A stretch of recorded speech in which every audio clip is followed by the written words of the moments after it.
Hello, world. What's up, guys? This is Dave Van Auken, once again, back again on the Fight Bananas podcast. How's everyone doing? We are rounding off the week right. Absolute stud. Featherweight standout, the Boston finisher himself, Calvin Kattar, on the Fight Bananas podcast. We've been going back and forth for a couple weeks. Even a week or two before the Ige match was even set, I wanted to talk to Calvin about his, the promotion up there, Combat Zone MMA. I was talking with his right-hand man, Chris, and we're just going back and forth. And, of course, the Fight Bananas, we sprinkle some of that dust. Boom, main event, Fight Island, ESPN.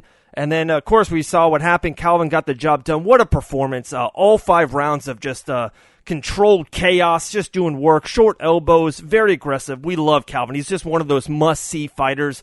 An absolute standout. And, I want to talk to him about his year. 2 shows now through this pandemic era. He fought on the Jacksonville show, the first show UFC back at UFC 249. Now he's here on Fight Island doing work in the main event. To me, dollar for dollar right now, the fighter of 2020. So there's so much I want to talk to Calvin about. And like I said, we're going to talk to him and his right-hand man, Chris, about his Combat Zone MMA and so much more. Guys, I don't want to waste your time or mine. Let's go absolutely bananas with UFC superstar Calvin Kattar.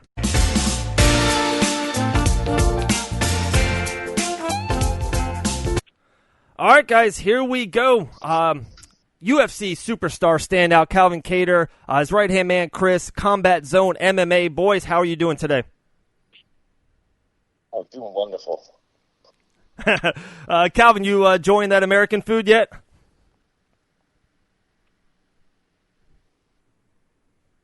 Oh, did we lose him?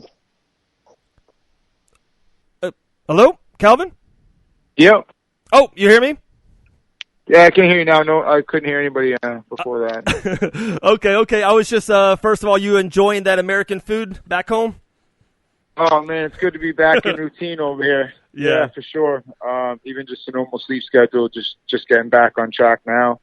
And, it's great to be back on the East Coast. That's awesome, brother. That's awesome. We'll get really into you and Fight Island and all the fights. But, like I said, we tried to make this work before even the Ige fight was announced. And, Chris, you and I were going back and forth. I really wanted to see how you guys were doing through the pandemic with Combat Zone MMA. And, I know it's very hard for the regional scene right now. I do a lot of stuff here in Florida. And I just kind of wanted to touch base with you guys and see how you boys were doing. Yeah, definitely. It was tough, especially when the pandemic hit. That was actually the first time we've had a cancel an event, and we tried to do everything we could to make it happen, but obviously that was out of our control. So since then, myself personally as a fighter, I was looking to just stay active this year, and I was planning on fighting in March, and then it got pushed to April and then to May. So I was training through that for the last 5 months. Meanwhile, so I kind of enjoyed the somewhat of a lapse from Combat Zone and having to do the day-to-day, although, Chris and the guys, they'll help me out with it. Each time I got to do both, which is great having a good team on each side. But with the regional scene, man, it's been tough for them. I feel for them. They haven't been able to compete like myself. We don't get the UFC budget here to make things happen or to fly guys to Yas Island and things.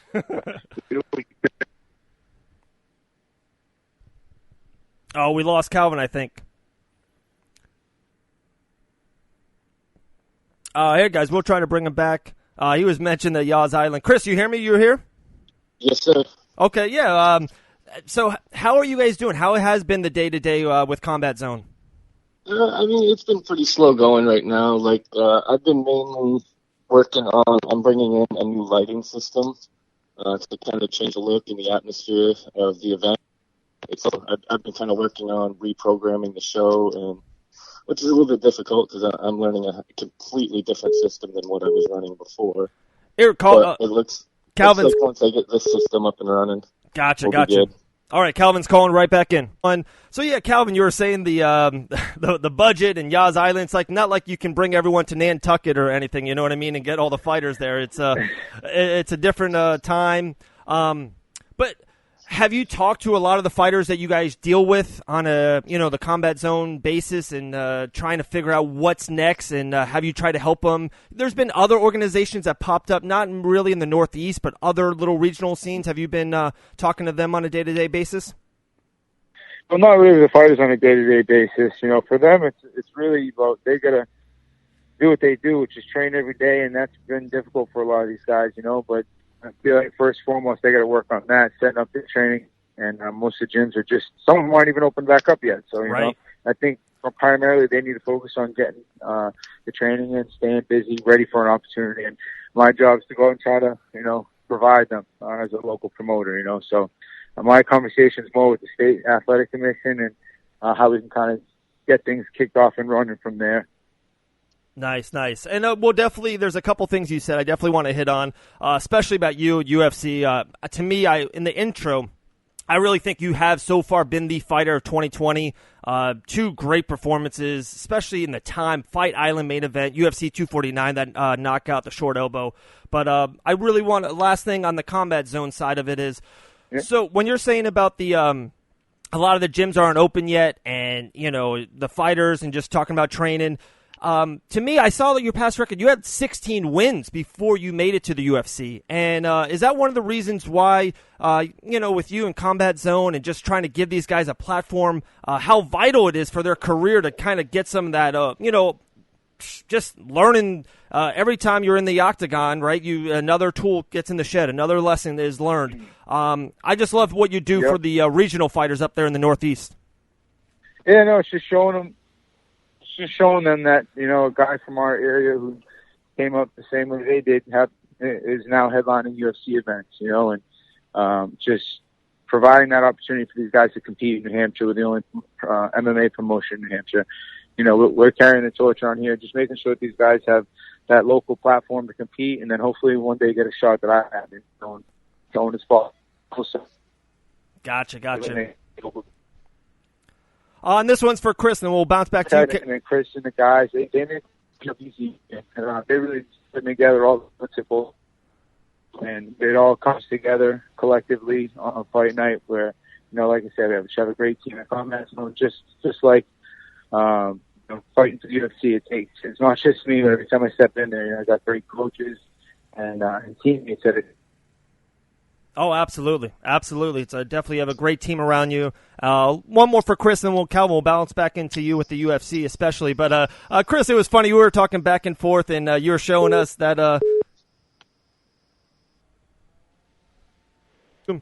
So, Calvin, what I was saying earlier about the fighter of the year so far, 2020, the Jeremy Stephens knockout, and now with the Ige main event win.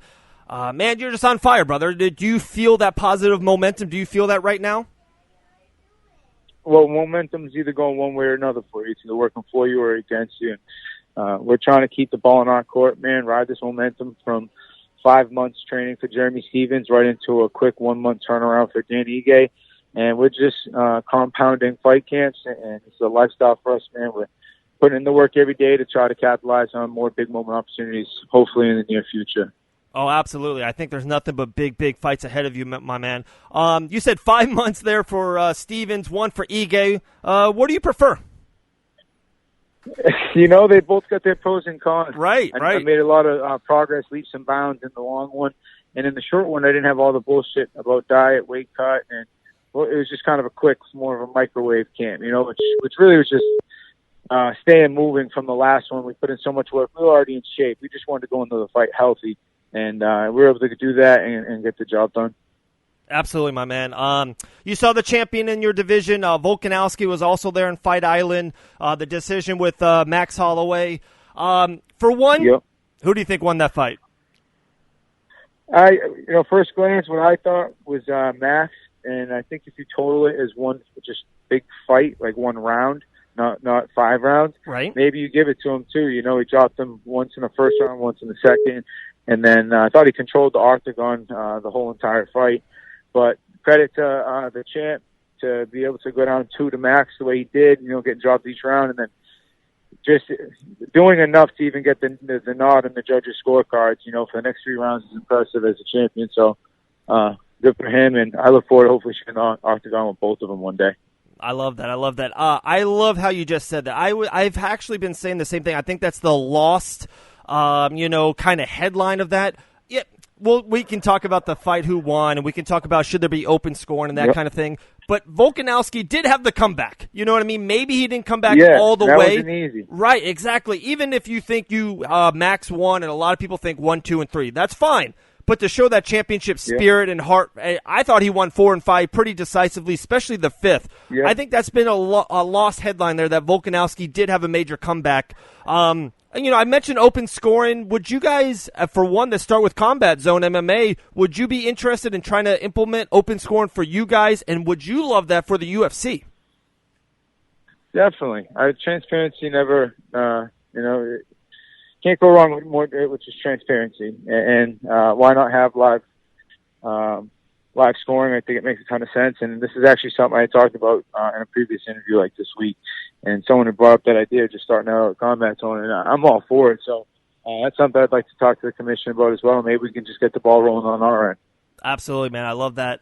We talked about it ad nauseum about how no sports, the Red Sox aren't playing yet. The Celtics are about to come back.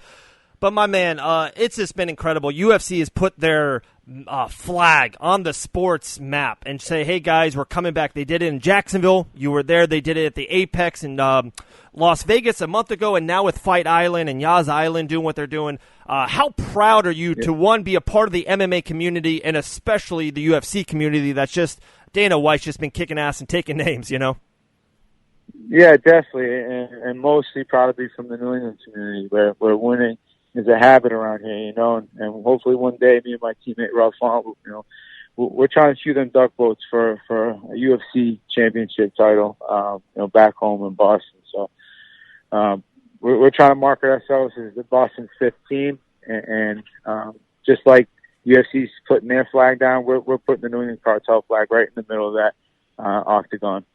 Oh, that's awesome, brother. One more for you, and I'll let you go, and then I'll call Chris right back and get him on. And next time we'll do it face-to-face. We'll do some kind of, Skype or something of that nature, man. I appreciate your time, Calvin. Definitely. We got to get you to come out to a Combat Zone show, see Chris at work. He's a wizard. Brother, I'm there. How this whole thing came to be was Brittany Baldessari, so I had an interview with her. And she just had nothing but glowing remarks about you guys and about the show. And like I said, I do a lot of the regional scenes. I talk to the UFC guys. I do a lot of stuff with Fight Pass. But yeah, man, the next show you're up there, Calvin, let me know. I'll fly you up to Boston. I would love to get some, good food in the Northeast. I'll definitely be at the event. Count me in. Hell yeah. Yeah, that'd be great, man. Good talking to you. And tell Chris thanks again, and I'll shoot him a message afterwards. Will do, brother. Appreciate you, Calvin. We'll talk to you soon. No worries. Thanks, bro. All right, guys, we got Chris back with Combat Zone MMA. Hey, with some technical difficulties, but we're making it work, man. We appreciate your time, Chris. Oh, absolutely, man. Okay, so tell me, what was the origin of you working with Combat Zone, and how did you meet Calvin, and did you know that he was a fighter already? How did that come to be? Oh, I had been following Calvin and Rob Font and those guys for years. My brother actually fought locally around here at one point for quite a while. That's how I got kind of involved in the scene around here. And then one of the former promoters that my brother worked for, Scott Millett, who's big in the New England MMA scene around here, he used to own Global Fight League, GFL. He was working for Calvin doing production and stuff like that, and he knew that I was in the production industry doing shows and all of that stuff. So he called me up with an opportunity to come in and help him out for a couple of shows. And he ended up taking a job down in Texas and just passed the job on to me from there. Oh, nice. One thing that I'm from afar, so I was born in New York, left when I was 4 or 5 years old, and I've been living in Florida ever since. 30 years here in Florida. And about the sports scene, if you're great, we'll care. If the Magic wins or the Dolphins win, people are there. But if not, they're at the beach or they're at Disney World. But one thing what I love about the Northeast, especially probably the New Hampshire, Boston, Connecticut area, is the sports fans are all in all the time. It doesn't matter. The Sox could be the best team in the league or could be awful. It doesn't matter. They're selling out. Is it that way for the MMA scene? Is the scene hot? Do you guys sell out on a monthly basis? How is the MMA scene up there? As far as our shows go, we're pretty packed every show. The fighters sell a lot of the tickets themselves. We also sell quite a bit at the door. So it does, word gets around pretty quickly when they're like, our fights that we have on the card are the most competitive around that you're going to find. These guys are top level. I mean, you got guys like this Tom Pagliarulo. Oh my God, watch out for this kid in the future. He's going to be something, man. If he stays healthy, a 145-pound division is going to be in trouble. Whoa. That's Calvin's division, my man. That's Calvin's training partner as well. Oh, that's awesome. I love hearing that. I love hearing, the up-and-comers and the new people. I just had a couple guys from the Contender Series on the podcast as well, and just a big fan of that's what I love, Of course, I'm a UFC guy first. The shows they put on, the main events, with Kattar and Ige and stuff of that nature. But I love seeing, top-end regional scenes and especially a lot of stuff on UFC Fight Pass. I just love seeing that hunger that they're trying to get to the big show and how they do it. And, most of the time the fighters are so hungry and they're just very, very helpful to people in the media or even the fans. So I'm just a huge fan of regional scene MMA. Oh, I love it, man. It's where you see the guys that are working the hardest to get where they want to be. And we even have like Bellator veterans and stuff and UFC veterans that are coming back to fight for Combat Zone. I want to say before Calvin made it, he had, 5, maybe 6 fights for Combat Zone. Right. Himself. Yep. We've had Dennis Olsen fight for us. Aaron Jeffries, who came and fought for us off of his Contender Series fight. That kid's another one that's going to be a problem. And it's just so crazy because to be a football player, to be a quarterback for the NFL, you go to, Clemson or Bama or USC, you go to these big schools, and then you get drafted. There's a guideline, a map, a structure how to get in. For MMA, there's just not. There's just no reason, way, or how. There's a regional scene. There's out-of-country stuff. Sometimes these guys get short notice fights. Sometimes they get full camp. Sometimes you can get on the Contender. So just what you guys are doing for, the Northeast up there, you guys are creating, the next batch of UFC fighters. That's what you guys are doing. No, absolutely. And we're trying to create a show as well that kind of gets them prepared for the big lights and the interviews and all of that stuff. So the way that I designed my lighting show is I've been in the production industry now doing lighting, rigging, stagehand stuff for over 10, 12 years now. So I've seen a lot of stuff. All that stuff kind of sticks with you. So I can kind of pick and pull things from all these major, huge shows that I've worked and make them work for this smaller show to make it look like a bigger show. Right. Man, guys, check out the website. It's czmma.com, Combat Zone. Guys, follow them on Facebook, Twitter, YouTube, all that good stuff. Man, Chris, I love you. Just please, shout out any kind of information that you want to get to the masses. And, man, we'll take it from there. Like I said, I just talked to Calvin. We wrapped it up. And, man, I can't wait. I'm going to come up for one of the next shows. Hopefully all this is over soon. And, we'll get back to business. New Hampshire is very, very low in cases, deaths, everything that's going on. So I think we're moving in the right direction up here to get things moving along a little bit quicker, hopefully. And like our whole team is ready to go. Our matchmaker, anybody that wants to get on the card, contact Jerome Brashears on either Instagram, Facebook, whatever. This guy will find you a competitive match. He's not going to put you against some bum to pad your record. We want competitive fights here. Come show us what you got. I love that too. That's a whole other podcast for another time. Some of these shows, and I've been around, I've seen them. I've seen some shows live, to be honest, that it's like, an 8-1, stud, and then they put him against a tomato can, and it's like, guys, that's doing nothing for him. Even if they get to the big show sooner or later, and it's and UFC is starting to pick that crap out too. They're starting to say they look who they're fighting. And for one, I think you're almost doing them a disservice. If you're not getting them against competitive people and really working on their skills, you're going to go to the UFC and you're going to get smashed. You know what I mean? Like, there's guys like that with, like, Calvin Kattar in there, and if you're not ready, he's going to give you a short elbow and say goodnight. You know what I mean? Right. I mean, look at Calvin. He took, 2 years off before he came back and started fighting again? And, I mean, people think he wasn't working during that 2 years. Obviously, he was. Right. Right. You don't just pick it right back up after a 2-year layoff like that. Absolutely. Man, guys, I appreciate it. Definitely give my best to Calvin as well. Chris, man, appreciate you and your time. We've been talking a lot back and forth. And, yeah, man, I can't wait. I think we're going to do a lot of stuff in the future together. Guys, go to czmma.com. Definitely find them on all their social media platforms. And can't wait till you guys are back, under the bright lights and in the octagon again. Absolutely. Thank you, David. Appreciate it, man. All right, brother. I'll talk to you soon. Have a good one.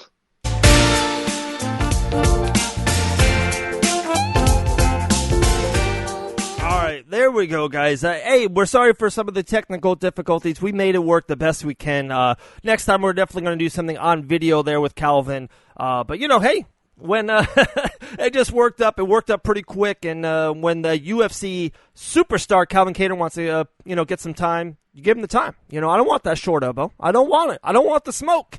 But, man, we appreciate Chris and Calvin both coming on the Fight Bananas podcast. Guys, telling you, go check out Combat Zone MMA. There's so many things I want to take from that interview and just really want to shine some light on real quick, and then we'll let you guys go. We appreciate you guys listening, downloading, subscribing to the Fight Bananas podcast. So much content. You guys know the deal. We have 5 podcasts underneath our banner. The hottest betting MMA podcast, Inside the Distance, doing great work right now. Professional wrestling, boxing, bare knuckle. We got so much stuff going on.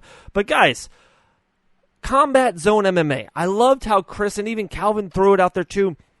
They love competitive fights. And there's, like I said, there's no exact guideline or pathway to get to the big show, into the UFC, into the big money fights. But one thing for sure, the UFC knows talent, and when you make it to the UFC, guys, you can be snuffed out so quick. You can get dropped 2 times, and then you're gone, you're out, and I'm telling you, 99.2% when you leave the UFC after you get snuffed out, you don't make it back. You got to get yourself right. You got to get yourself all the tools in the shed. You need to go a 5-round war, a 3-round war. You got to fight a wrestler, or a jiu-jitsu guy, or a brawler. You got to do it all, and I love how Combat Zone is putting together competitive fights. The cream will rise to the top. If you're that damn good, you'll make it to the show. So I love that. And then one thing I want to hit on what Calvin said, one about the fight with Volkanovski and Holloway. And Calvin was eager to say, hey, I hope I jump in the octagon with both of those men. So let me throw something out here real quick. Max Holloway versus Calvin Kattar? Tell me that's not a must-see main event. Tell me that's not fireworks, action galore, ratings, eyes on the TV screen, must-see, could be pay-per-view dollars as well. Kattar versus Holloway? Oh, my goodness. That's a fight. That's a fight right there, guys. And then, you can match up Volkanovski. There's a lot of featherweight talent. You can match him up with someone, and then the winner, Dana White was pretty prominent about what he felt about Holloway, and maybe Holloway will get a third shot against Volkanovski. But I love Calvin's momentum. Calvin is just on a ride right now. You can just tell all the hard work, all those wins, all that grind for years on end is all coming to fruition right now. And I wouldn't want to be the next guy to fight Calvin Kattar in the UFC.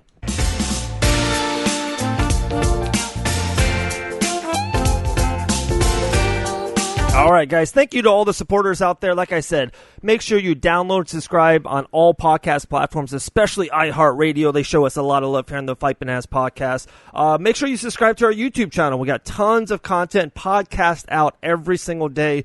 Also, a lot of stuff coming up this weekend, a couple weekends from now. We're going to be at a lot of regional shows coming up. Island Fights is coming up. We're going to be out there at Bare Knuckle FC.